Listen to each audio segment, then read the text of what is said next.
Balademélie, courte méditation exégétique.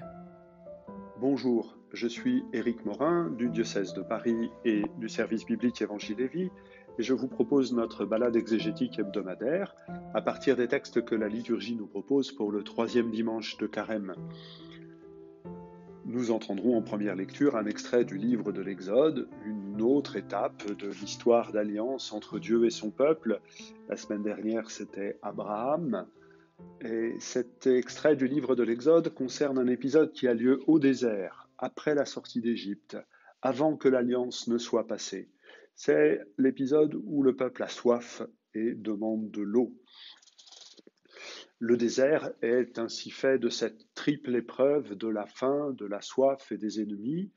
Et la question, telle que l'Exode nous le raconte, est de savoir comment Dieu va-t-il subvenir aux besoins du peuple et comment le peuple va-t-il demander à Dieu de lui venir en aide.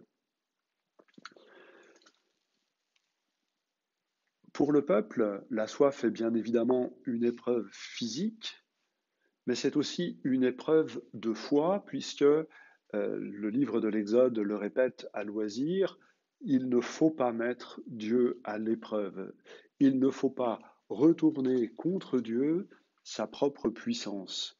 C'est pourtant exactement ce que fait le peuple. Pourquoi nous as-tu fait monter d'Égypte? Est-ce pour nous faire mourir de soif avec nos fils et nos troupeaux? En parlant ainsi, en mettant Dieu à l'épreuve ou même au défi de pouvoir nourrir et désaltérer son peuple, en agissant ainsi, le peuple s'empêche, s'interdit d'une certaine façon d'éprouver la fidélité de Dieu.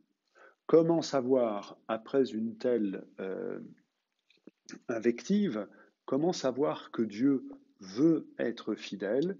Comment savoir que Dieu veut prendre soin de son peuple, que ce qu'il a fait à main forte et à bras étendus, comme dit le livre de l'Exode, en faisant sortir son peuple Israël d'Égypte à travers la mer Rouge, comment savoir qu'il est prêt à le faire encore?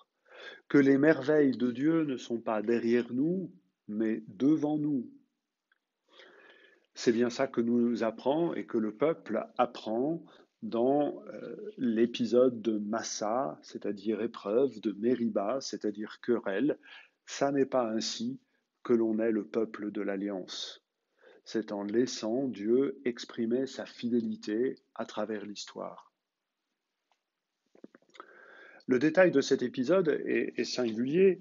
On sait aujourd'hui que les Bédouins qui circulent dans cette région de roches calcaires savent trouver dans la roche les poches nécessaires pour pouvoir creuser un peu d'eau, creuser dans la roche et trouver un peu d'eau qui va permettre d'être désaltéré un tout petit peu pour aller jusqu'au puits, au moins. Et donc l'enjeu est aussi de savoir comment Dieu va faire et comment Moïse va faire. Alors là, le texte nous dit que Dieu apprend à Moïse la sagesse, le savoir-faire qui va permettre au peuple d'avancer. Dans le livre des Nombres, au chapitre 20, le même épisode va se reproduire, mais Dieu va demander à Moïse non pas de frapper le rocher, mais de parler au rocher, ce qui augmente la place de l'intervention divine. Et Moïse va frapper 2 fois le rocher, ce qui va entraîner le courroux du Seigneur, parce que du coup, Moïse ne se tient pas à sa place de médiateur. Comment savoir que c'est Dieu qui désaltère? Si le peuple met Dieu à l'épreuve et s'empêche lui-même d'accueillir l'eau comme un don de Dieu, si le médiateur lui-même progressivement envahit l'espace entre Dieu et le peuple, comment confesser que Dieu donne l'eau qui désaltère? Voilà l'enjeu de cet épisode, trouver le médiateur qui convient, trouver le médiateur qui devra être à sa place, et Moïse l'est puisqu'il va devoir s'effacer et n'être pas celui qui va faire entrer le peuple au désert.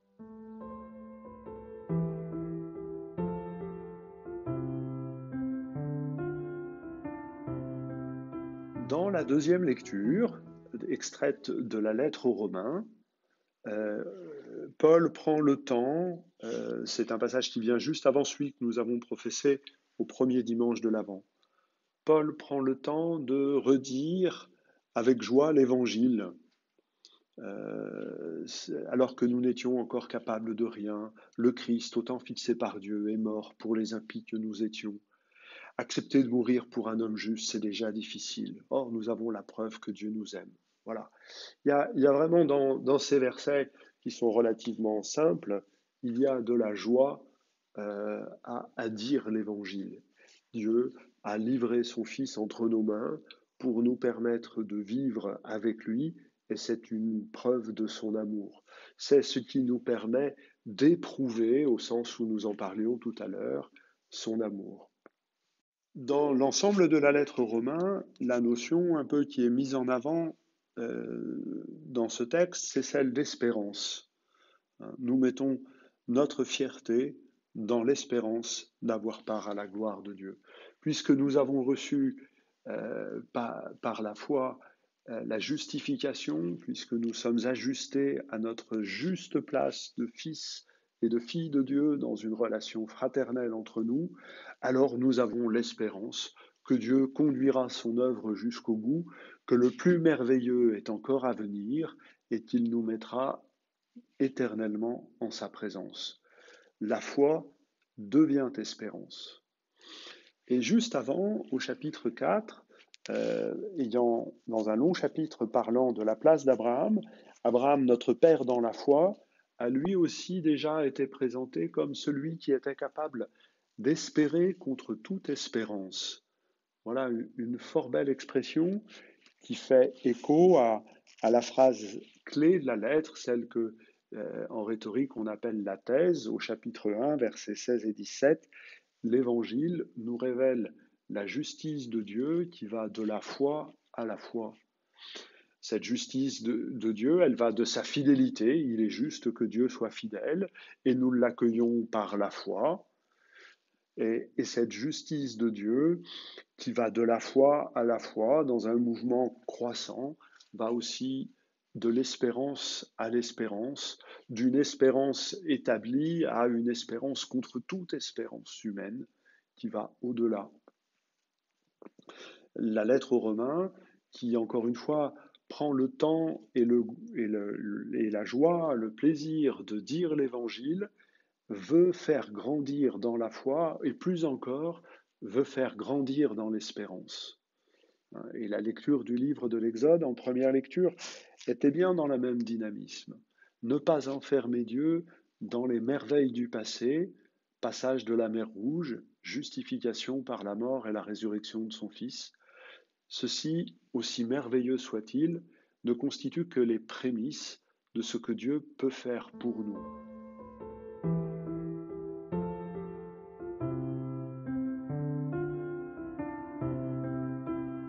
En ce troisième dimanche du carême de l'année A, nous avons la joie d'entendre le premier de ces trois grands évangiles, selon saint Jean, celui de la Samaritaine. Nous aurons l'aveugle-né la semaine prochaine et la résurrection de Lazare la semaine d'après. C'est le chemin catéchuménal par excellence qui nous est donné. Et on voit bien la thématique de l'eau du baptême, du baptême qui nous plonge et nous immerge dans la foi et l'espérance. On voit bien cette thématique-là constituer le lien entre les trois textes. Mais prenons le temps de lire cet épisode de l'Évangile selon saint Jean, où Jésus arrive en Samarie, alors que ordinairement les Juifs, quand ils veulent aller de Galilée à Jérusalem, contournent. Là, il semble que les circonstances aient pressé Jésus, après l'arrestation de Jean-Baptiste, à couper au plus court. Et Jésus s'arrête sur la margelle du puits. Les disciples vont chercher des subsides et Jésus est là, fatigué par la route. Le puits, c'est le lieu de la rencontre. Le puits, c'est le lieu de l'alliance. Le puits, c'est le lieu des épousailles. C'est le lieu de la rencontre parce que c'est le lieu où les femmes, c'est ainsi que sont organisées les sociétés du lieu et de l'époque, les femmes viennent au matin puiser l'eau et c'est bien évidemment le lieu d'échange, de discussion. Le puits est toujours aussi un lieu stratégique par rapport à la ville et donc c'est aussi un lieu où tout le monde vient s'arrêter pour échanger. C'est un symbole d'alliance. Le puits, on le partage ou bien on se fait la guerre. C'est pour ça que, par exemple, à Beersheba, tel que ça nous est raconté dans le livre de la Genèse, Abraham fait alliance avec Abimelech pour la question du partage du puits, et ce puits devient le puits du serment, Beersheba en hébreu. Avec toute cette symbolique, cette pratique qui devient du coup une symbolique, le puits est un lieu de rencontre, un lieu d'alliance. Le puits est aussi le lieu nuptial.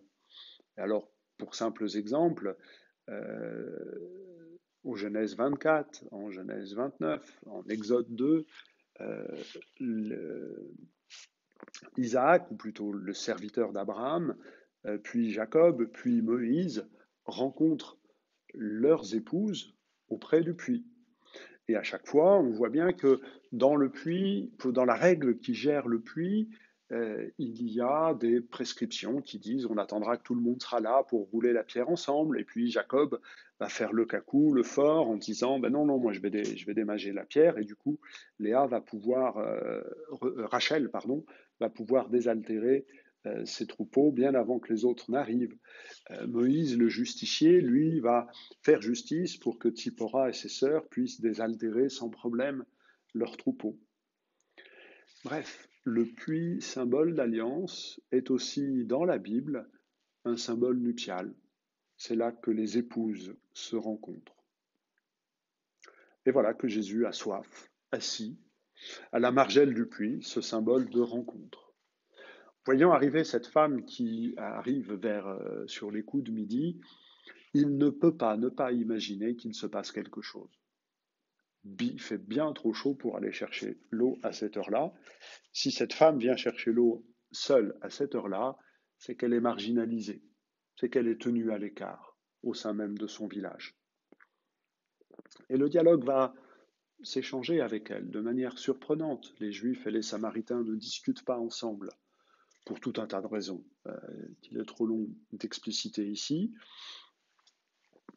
Et le dialogue s'établit pour savoir comment il faut adorer Dieu. Et Jésus dit, adorer Dieu, cela se fait en esprit et en vérité. Et Jésus est celui qui est venu établir la vérité pour que nous soyons capables de vivre l'immersion dans l'esprit.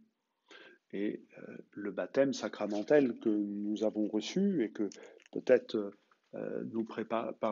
auquel nous préparons quelques catéchumènes dans nos communautés, ce baptême sacramentel est une immersion dans l'eau pour nous permettre de recevoir l'immersion dans l'esprit.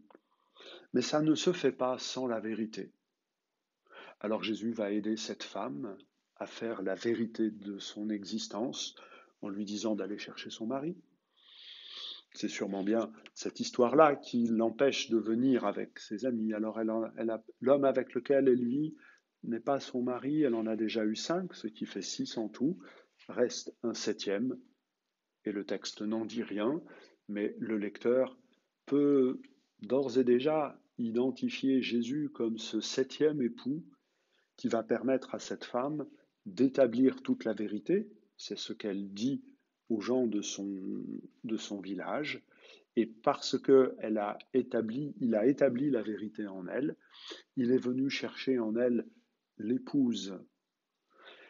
Juste avant ce texte, nous avons eu à la fin du chapitre 3, c'était la dernière apparition, la dernière intervention de Jean le Baptiste dans le récit de l'évangéliste Jean, pour dire que lui, il est l'ami de l'époux.